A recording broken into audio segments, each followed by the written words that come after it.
following message is transmitted at the request of the Pennsylvania State Police Department. An unidentified virus string is rapidly spreading across the state of Pennsylvania. The first reports of the virus are believed to have been in State College. The virus has since spread throughout the state of Pennsylvania. It is believed that it will spread to adjacent states within the next 12 hours.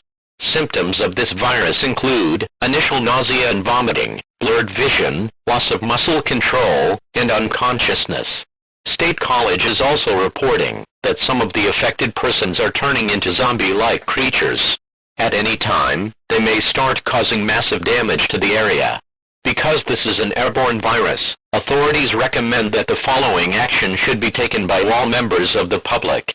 Stay indoors, if at all possible. Turn off all heating and air conditioning systems. Wear breathing masks to prevent catching the virus. Have enough food and water supplies for sheltering for 1 to 2 weeks.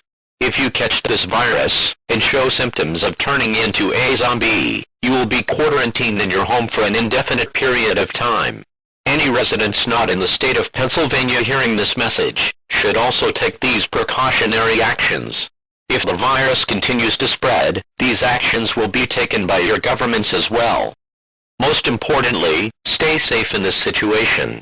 Unruly behavior will not be tolerated. You will be arrested.